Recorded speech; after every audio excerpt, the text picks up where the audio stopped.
Hola, muy buenos días. En este vídeo vamos a ver cómo generar gráficos de evolución temporal o de línea en Power BI. Para hacerlo, lo primero que tenemos que entender es qué tipo de datos se están representando en este tipo de gráfico. El eje X, 99% de las veces va a ser una fecha, un campo de tipo fecha, y el eje vertical va a ser una función de agregación, es lo más habitual, de una columna numérica.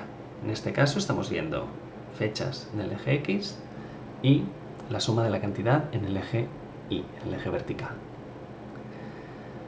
No es tan sencillo porque en el eje X podemos tener una columna de fechas, que en mi caso es la columna de fechas de la tabla calendario.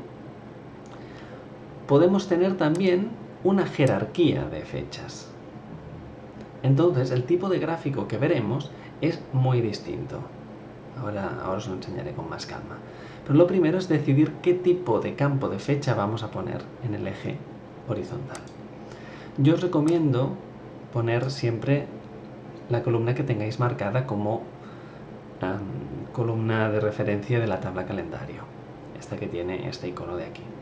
Porque os dará el nivel de desglose de los datos que tenéis en vuestro modelo. Vale. Una vez tenemos esto, un gráfico de este estilo, vamos a ir 2 pasos para atrás para llegar aquí. Lo que tenemos que hacer es seleccionar el gráfico de líneas, lo ponemos grande, una fecha en el eje X y una variable numérica en el eje Y. Digo una variable numérica, pero podríamos poner más. Si pusiésemos más, por ejemplo, el precio total o el precio unitario, veréis que el gráfico es como que deja de tener mucho sentido. ¿Por qué? Porque tengo series en el mismo eje. Si quiero comparar series en el mismo eje, tienen que tener más o menos la misma escala de medida. ¿Vale? No puede ser que ponga algo que las unidades son euros y algo que las unidades son cientos de miles. No tiene ningún sentido y aparece un gráfico de este estilo. Si quisiera comparar cosas que no tienen escala de medida, podría usar el eje secundario. Cuidado también, porque se solapan dos cosas muy parecidas y cuesta saber cuál es cuál. Si nos ponemos encima siempre veremos los valores, pero yo no abusaría de los gráficos de doble eje a no ser que sea realmente comparable una cosa con la otra.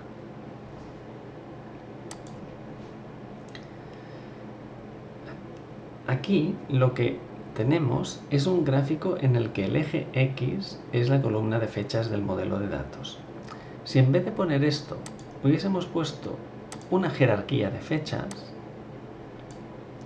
el nivel de desglose sería el mismo, pero fijaos que el eje pasa a ser multinivel.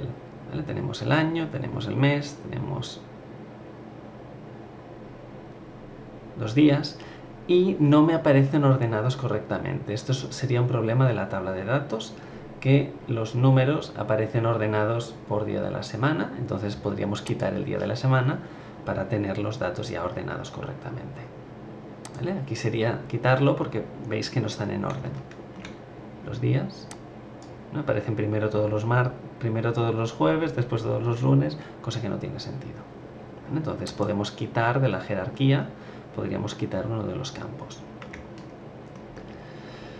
Vale, estaréis de acuerdo que este gráfico no es muy práctico, ¿no? Porque tienes que irte moviendo y quizás puede ser interesante si quiero explorarlo con calma, pero digamos que no es lo más cómodo para representar en un informe.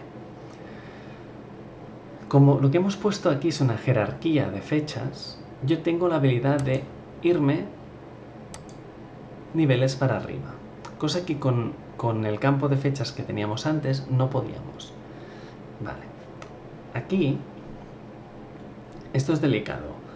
¿Por qué? Porque, claro, ahora tengo un valor para cada año, ¿no? He ido tirando para arriba en la jerarquía y ahora tengo un valor para cada año.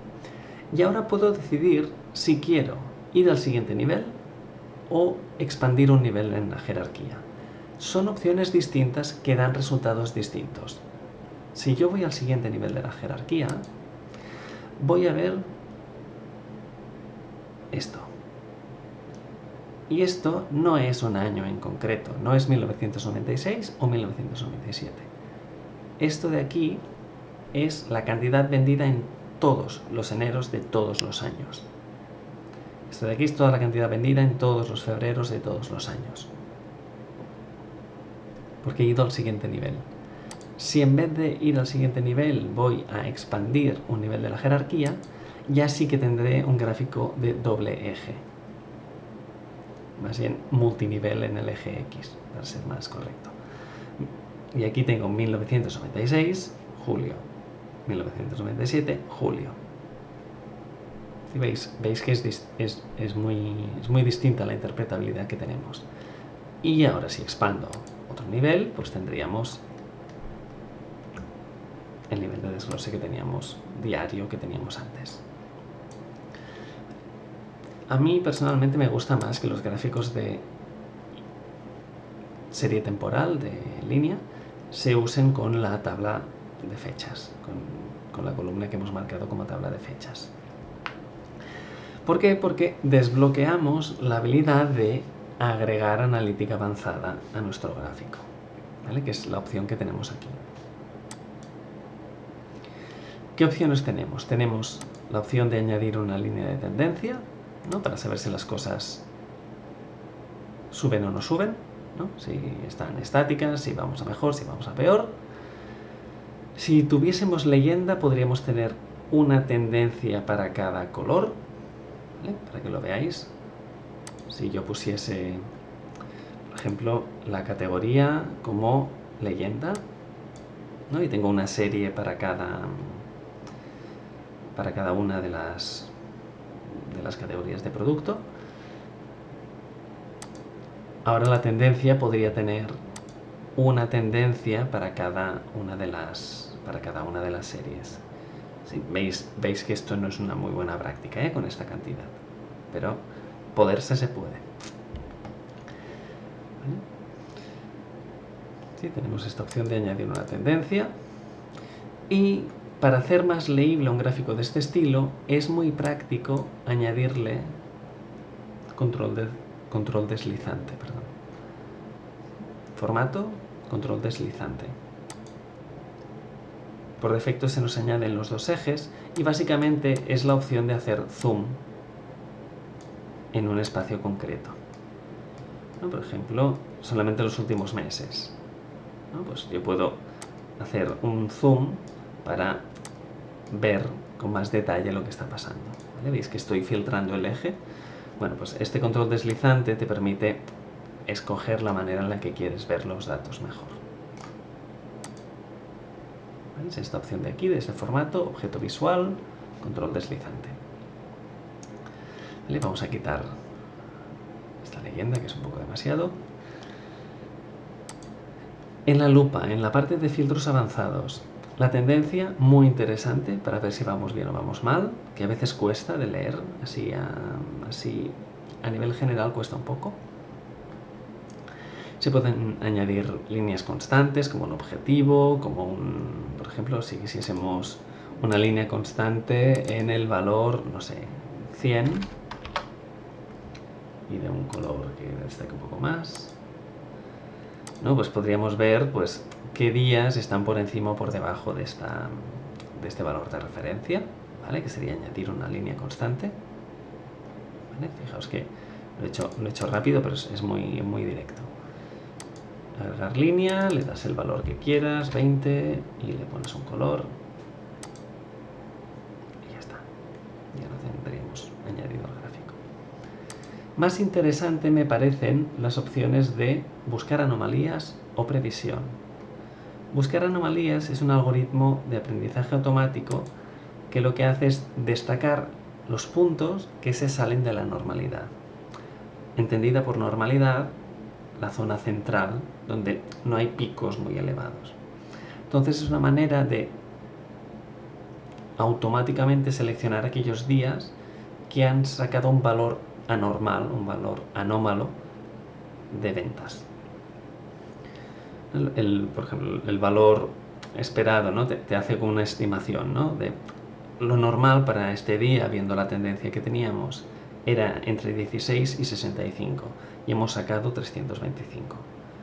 Entonces, para que veáis que se sale totalmente de la escala, ¿no? este número, pues es una manera de destacar estos valores y referenciarlos visualmente. Y si lo desmarcamos, tendremos la opción de previsión. La opción de previsión también es un algoritmo de Machine Learning, un algoritmo de estadística, que lo que busca es hacer una predicción de lo que va a pasar en periodos futuros.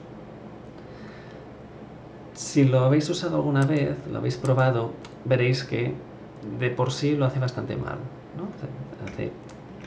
Vamos a verlo con más detalle. Hace esto, que ya se ve que muy bien no lo está haciendo, ¿no? La región en sombreado es un intervalo de confianza, que es como una región en la que estás más o menos seguro que va a estar el valor. Y si desplegáis las opciones, te permite decir cuántos días, en este caso, vamos a ver la predicción, ¿no? Si yo pongo 60, pues sería 60 días. A 60 días vista sería la predicción. Vale, ¿cómo hacer que esto funcione mejor? Esto se puede mejorar añadiéndole estacionalidad. Para explicar esto bien tendríamos que dedicar horas. La estacionalidad es cada cuánto oscila, cada cuántos periodos oscilan los datos. Si los datos son diarios, lo habitual es que la estacionalidad sea 7. ¿Por qué? Por los días de la semana, ¿no? Porque ¿no? Nosotros tenemos una vida cíclica que va por días de la semana, ¿no? Y los días van pues por cada 7, ¿no? Los lunes todos se parecen, los martes se parecen, los miércoles se parecen. Pues si yo pongo estacionalidad 7, lo que le estoy diciendo es, haz una estimación de que todos los lunes se parecen, todos los martes se parecen, y así. Si los datos que tuviésemos no fueran diarios, sino fueran mensuales, la estacionalidad mensual normalmente es 12. La estacionalidad semanal es 52. ¿Vale? Estoy siendo muy simplista con la explicación, ¿eh? Pero es cada cuánto se repite el patrón, ¿no? Pues si añadimos estacionalidad 7 o 30, por ejemplo, pues tendríamos un perfil de predicción muy distinto. Esto es un algoritmo más avanzado, pero personalmente creo que es interesante saber que no solamente nos podemos quedar en la superficie, sino que también tenemos algoritmos un poco más avanzados que se van a ir calculando automáticamente cuando vengan datos nuevos, que esta es la parte interesante. Me he dejado algunas cosas por comentar. ¿Vale? Se pueden añadir más campos, como los múltiplos pequeños, que te genera como una matriz de gráficos. Y dentro de las herramientas de formato hay muchas cosas con las que jugar, ¿vale? Como las etiquetas de los valores más extremos, añadir leyenda, ¿no? El control deslizante, que ya lo he comentado, los marcadores si queréis poner puntos. Todo esto es ir probando en función de las necesidades que tengáis. ¿Vale? Yo diría que lo básico es una variable fecha en el eje X, si es una jerarquía, entender que podemos ir para arriba y para abajo, una variable numérica en el eje Y, aunque también podríamos poner una medida, no sería un problema, y mirar un poco algunas de las opciones que puede sernos muy útil a la hora de hacer analítica. Muchas gracias y nos vemos en otro vídeo. Si te interesa un curso más completo, acceso a datos, recursos y ejercicios, échale un vistazo a los links en la descripción. No te olvides de apoyar este canal con tu suscripción y un me gusta.